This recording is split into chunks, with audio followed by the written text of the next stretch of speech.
back to Movies Outpost. Today we'll be diving into the action-thrilling trilogy titled The Rise, Dawn, and War of the Planet of the Apes. Enjoy the recap. Through the thickness of a lush forest, a tribe of chimps roams harmoniously. The leader pauses, sensing danger as the birds scatter from the trees. Without warning, a piece shatters, hunters bursting onto the scene. One young chimp almost breaks free, but is snatched and locked in a cruel metal prison, left to gaze helplessly at the world she's ripped away from. Fast forward, and we find scientists Dr. Will Rodman and Robert Franklin ecstatic as they watch this chimp affectionately named Bright Eyes conquer a challenging intelligence test. Wasting no time, Will rushes to his superior, Stephen Jacobs, claiming success of their 5-year project, the ALZ-112 virus. Hoping to initiate human testing, Stephen sends Will to pitch their progress to the board. Will passionately explains how their virus has upgraded Bright Eyes, transforming her from an average chimp into a puzzle-solving whiz, positioning their creation as a potential Alzheimer's cure. However, in the lab, things take a turn. Bright Eyes is prepped for her grand presentation, but she unexpectedly reacts with hostility. Despite Franklin's soothing attempts with her preferred beverage, the sight of a tranquilizer sends her into a panic. As Will is assuring the board of only minor side effects, chaos erupts. The frightened Bright Eyes breaks free, tearing through the facility and disrupting the meeting in a frantic frenzy, only to meet her untimely end at the hands of security. Shocked faces fill the room as Bright Eyes falls lifeless onto the conference table. The aftermath? Stephen orders an immediate end to all test subjects. Franklin pleads for mercy, emphasizing the emotional bonds these animals form, but Stephen remains unmoved, his priorities solely on their financial bottom line. Will implores Stephen to give ALZ-112 another shot, but Stephen is unyielding. When Franklin stumbles upon a newborn chimp in Bright Eyes' enclosure, it dawns on them. Bright Eyes' violent outburst was a mother's desperate attempt to protect her offspring. Faced with Franklin's refusal to euthanize another creature, and with the baby chimp now in his arms, Will reluctantly agrees to take the little one in.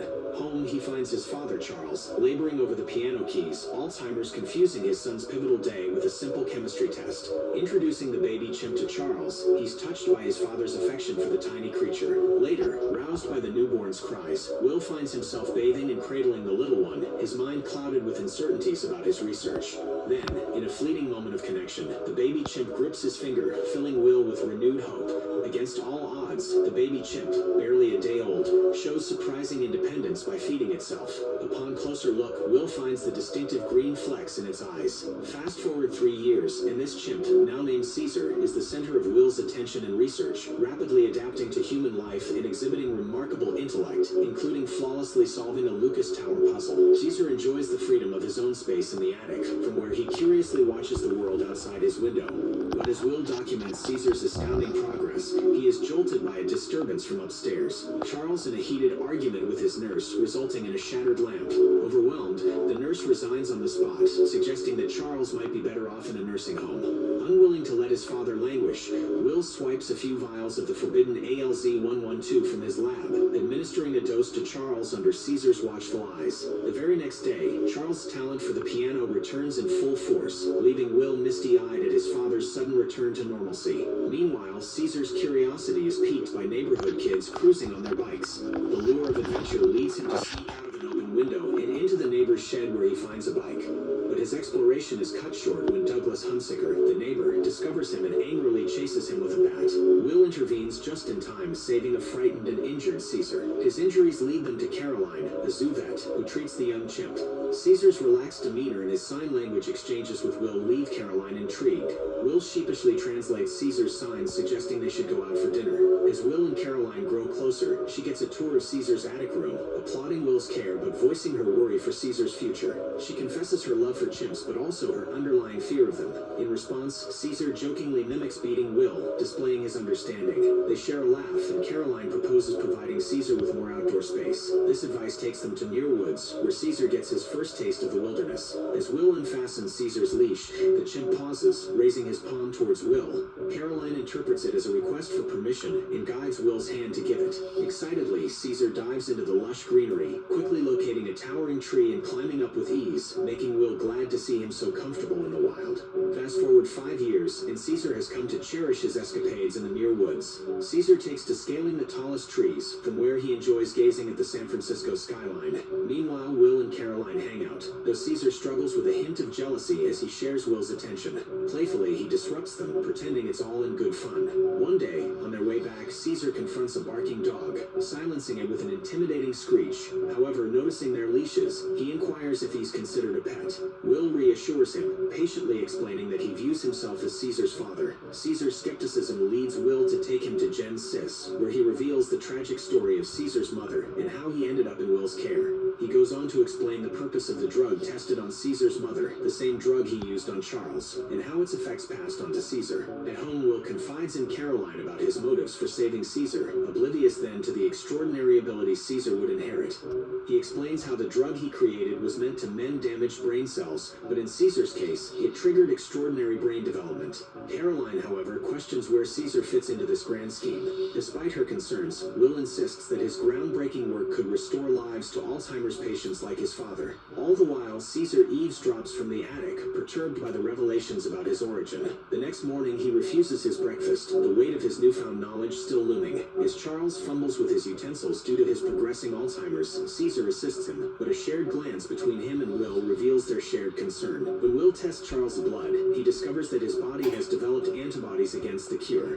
In the meantime, a disoriented Charles wanders off and gets into Hunsaker's car, clumsily crashing it into other parked vehicles. Hunsaker's anger explodes at the confused Charles, and from his attic window, Caesar observes the escalating tension. Pushed to his limit, Caesar rushes out and pounces on Hunsaker, unleashing his rage on the man who was yelling at his grandfather. In the heat of the moment, Caesar leaps at the retreating Hunsaker, furiously biting off his finger. It's only when Charles intervenes, shouting for him to stop, that Caesar snaps back to reality. Overwhelmed by remorse, Caesar retreats into Charles's arms as onlookers gape in fear.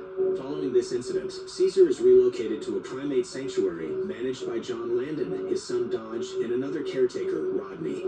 Despite Will's apprehension about Caesar's lack of socialization with his own kind, Langdon is confident that Caesar will adjust well. At first, Caesar seems thrilled with the new spacious surroundings, but his excitement turns into distress as he realizes he's been left behind. Despite his pleas to go home, Will can only offer comforting words and a promise to return soon, leaving a heartbroken Caesar behind. Once Will and Caroline depart, Dodge ushers Caesar into a cage where he encounters other primates, their distress echoing around him. Back home, Will tries to appeal for Caesar's release but faces bureaucratic hurdles. Exasperated, he argues with the unresponsive clerk, who in return admonishes him to be grateful that Caesar wasn't euthanized. At home, Charles' condition deteriorates, with him lapsing into periods of confusion and melancholy, missing Caesar. After testing, Will confirms his worst fears. The drug's effects have worn off, and Charles' Alzheimer's is advancing rapidly. Faced with the prospect of losing both Caesar and his father, Will is spurred to further refine the virus. In a bid to convince Stephen to resume his research, Will confesses that he administered the drug to Charles, achieving notable results. Spotting a lucrative opportunity, Stephen gives the green light to develop ALZ-113, a gas-based evolution of the previous virus. Meanwhile, at the primate sanctuary, Caesar endures deplorable conditions and harsh treatment, including being fed unpalatable slop. Revolted, Caesar flings the gruel at Dodge, who responds with a powerful spray from a hose. Once Dodge departs, Caesar retreats to a corner of his cage, sketching the attic window from his previous home on the wall as a comfort. Back at Gen Sis, primates are brought in for testing the upgraded virus. Will selects Koba, a chimp trained to ask for food, for their inaugural trial.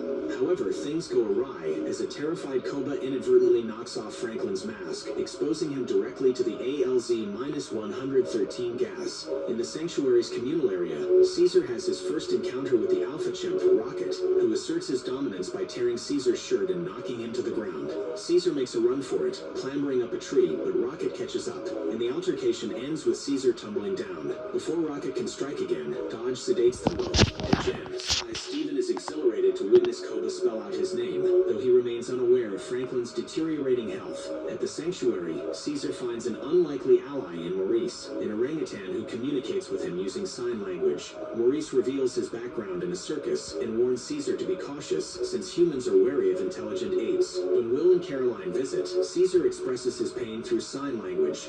Infuriated, Will confronts Dodge, but Langdon steps in to prevent the situation from escalating. Determined to remove Caesar from this abusive environment, Will attempts to reclaim him, only to be reminded by Langdon that he requires a court order. Although Caesar pleads to go home, Will can only promise to secure his release as soon as possible, leaving Caesar behind yet again.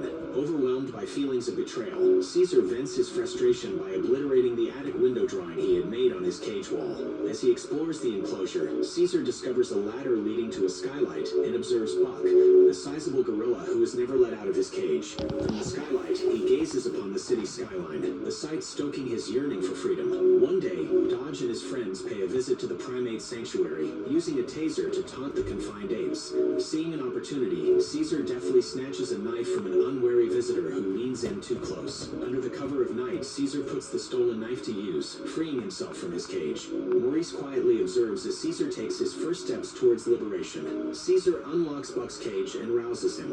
Although initially reluctant, Buck eventually embraces his newfound freedom, galloping joyously around the open space. His triumphant roar echoes through the sanctuary, and he gratefully acknowledges Caesar for his release. Caesar continues his liberation mission, freeing Rocket next. Rather than running, Caesar confronts Rocket, throwing him to the ground but sparing him any further harm. When Rocket sees Buck out of his cage and the other apes observing, he acknowledges his defeat, raising a palm in submission to the new alpha, Caesar. Back at home, Will attempts to administer the ALZ-113 to Charles, but he refuses. As they share a tender moment holding hands in sleep, Charles passes away, leaving Will in mourning. After the funeral, while tidying up, Will stumbles upon a photograph of him with Caesar, which brings his remorse to the surface. Comforting him, Caroline gently suggests that it's time for him to accept that some things are beyond our power to change. Following the discovery that Stephen expedited the trials to rush the sale of ALZ-113, Will warns him about potential unforeseen side effects in humans. Stephen retorts that Will administered an experimental drug to his own father, a point that stumps Will. Seeing the path Stephen is on and the risk to his career, Will decides to resign. Meanwhile, Franklin's condition deteriorates further. Desperate for help, he visits Will's home, but no one is there. He stumbles upon Hunsaker, accidentally sneezing blood onto him. Later, Will attempts to buy Caesar's release from Langdon, but his reunion with Caesar doesn't go as planned. Still feeling hurt and betrayed, Caesar turns away from Will, choosing to stay in his cage. However, Caesar begins making strategic moves within the sanctuary. He instructs Rocket to distribute cookies among the other apes, a gesture that earns their trust. The next day, during their time in the atrium, Maurice asks Caesar about his strategy. Caesar explains that a single monkey is weak, but together, they're a formidable force. However, Maurice retorts that monkeys are stupid. This prompts Caesar to contemplate their situation further. Caesar observes Rodney punch a code into the door lock, and later that night he uses this knowledge to escape the sanctuary. He travels back to Will's home, where he finds Will and Caroline asleep together. Locating the ALZ-113, Caesar deduces that it can make the apes intelligent. He takes it back to the sanctuary and administers it to the other apes. The following day, Caesar examines the apes' eyes, which now bear green flecks, a sign of their heightened intelligence.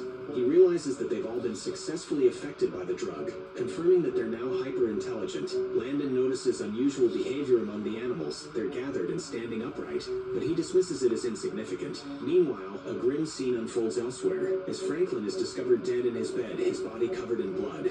Back at the sanctuary, Caesar displays newfound defiance, refusing to return to his cage and initiating a fight with Dodge. When Dodge insults him by calling him a dirty ape, Caesar retaliates verbally for the first time, before knocking Dodge unconscious. He then proceeds to release all the other primates. Rodney attempts to intervene but gets attacked. Caesar, recognizing that Rodney never truly harmed them, spares his life, opting to cage him instead. When Dodge regains consciousness and reaches for his taser, Caesar uses a hose on him, which results in Dodge's death due to the water amplifying the electrical charge. With their path clear, the apes break free from the sanctuary through the skylight, splitting into two groups led by Caesar and Buck.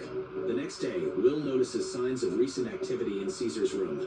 Unable to reach anyone at the sanctuary, he and Caroline decide to investigate. They arrive to find the sanctuary in shambles, Dodge's lifeless body, and an ALZ-113 container punctured. Caroline discovers Rodney in a cage, who tells them that Caesar spoke. Residents in the suburbs are taken aback when they see apes traveling through the trees. Caesar's group reaches Genesis, where they wreak havoc in the labs and free the imprisoned primates, including Koba. Stephen receives a a call informing him of Franklin's death, caused by the ALZ-113 virus. Arriving at his office, he's horrified to find the lobby in ruins and the apes looming ominously overhead. Panicked, Stephen escapes in a chopper. Over at the zoo, people are enjoying the primates exhibit. However, their excitement quickly turns to terror when Buck charges towards them. After releasing the captive apes at the zoo, Buck and the others arm themselves with broken pieces of fence railing. The liberated apes join the rest of Caesar's group to invade the city, causing chaos as they rampage through the streets. When animal control captures one of their own, Caesar and the others retaliate by hurling makeshift spears at the vehicle. They manage to rescue their captured comrade and continue wreaking havoc across the city, causing extensive damage to buildings and infrastructure. Police response is swift, but the apes are prepared.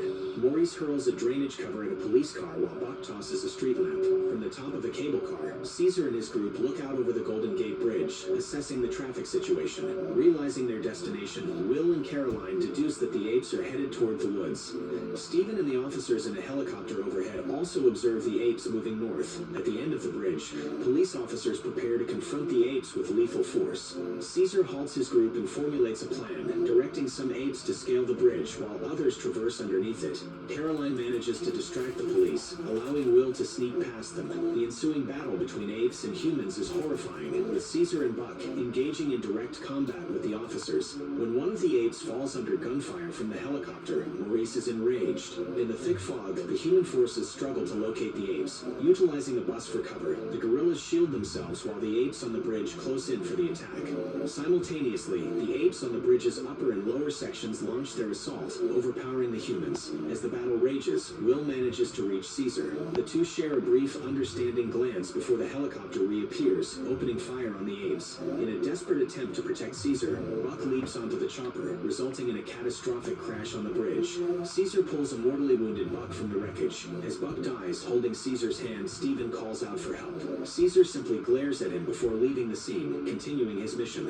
Emerging from the fog, Koba confronts Stephen. With a fierce snarl and bared teeth, Koba forcefully kicks the wreckage of the chopper off the bridge. Stephen plummets into the abyss below, screaming as he falls. Meanwhile, Will commandeers a police car, trailing the apes as they make their way to the safety of the forest. He calls out to Caesar, only to be attacked by Koba. Caesar intervenes just in time, sending Koba away with a forceful command. Will apologizes to Caesar and promises to protect him if he would only return home. In response, Caesar gently pulls Will close, whispering, The shock of hearing Caesar speak leaves Will momentarily stunned, but he accepts the truth of the situation. Returning to the rest of the apes, Caesar stands tall and proud. The others regard him with respect and admiration, acknowledging him as their leader. With Will's silent blessing, Caesar ascends into the treetops, taking one last look over the San Francisco skyline. Hunsaker, the aggressive neighbor, arrives at the airport for a flight. He suddenly experiences a nosebleed and casually wipes his nose. Unknowingly, he continues on to his flight, carrying and potentially spreading the deadly virus even further. The virus, now known as the simian flu, leaks into the human world and causes a global pandemic. Fast forward, and we're possibly facing the threat of